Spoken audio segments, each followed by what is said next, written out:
Meninggalnya Nabi itu Pak dan Ibu di atas pangkuan Ibunda Aisyah.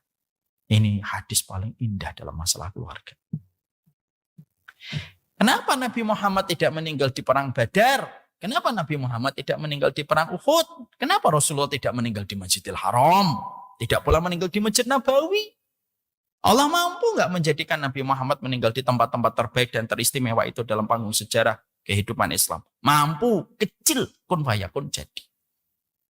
Tapi kenapa Rasulullah tidak meninggal di Masjidil Haram? Kenapa Nabi tidak meninggal di Masjid Nabawi? Tapi meninggalnya Nabi itu di rumah. Di atas pangkuan Ibunda Aisyah. Untuk memberi arti dan hikmah untuk kita.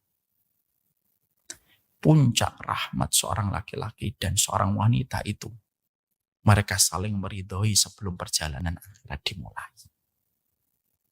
Makanya Bapak dan Ibu, kalau kita dapetin Bapak kita sepuh di rumah sakit, apa permintaannya? Pulang. Saya pernah rawat Bapak saya 20 di rumah sakit. Tidak ada satu hari kecuali tanya. Kapan pulang? Nanti Pak. Pulang. Pengen temu Mbak Risma sama Mas Yusuf. Nanti Pak, pengobatannya belum selesai. Pulang. Kenapa ibu kita kalau di ICU salah satu permintaannya yang terus diulang-ulang itu apa? Pulang. Karena puncak rahmatnya seorang laki-laki dan perempuan berada di tengah keluarga bersama dengan pasangan yang dia lihat sebelum melanjutkan perjalanan akhirat. Makanya Bapak dan Ibu, out of the topic ya. Kalau kita nanti harus bicara manajemen kematian dengan pasangan, saya sudah membicarakan ini, walaupun dengan kesedihan. Tapi ini harus saya bicarakan sama istri saya. Istri saya pun bicara. Salah satunya yang kita sepakati apa? Nanti kalau kita sakit berat, nah untuk bila ini tadi.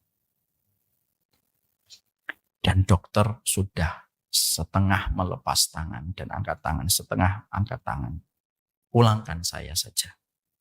Lebih baik saya di antara anak-anakku, di antara suamiku, di antara istriku. Karena itu menenangkan sebelum perjalanan akhirat dimulai.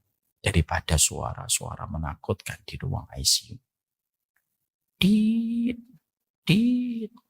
Kita yang sehat aja takut. Apalagi ketika kita sudah sakit. Ya. Makanya bersama dengan kehangatan keluarga itu bentuk rahmat.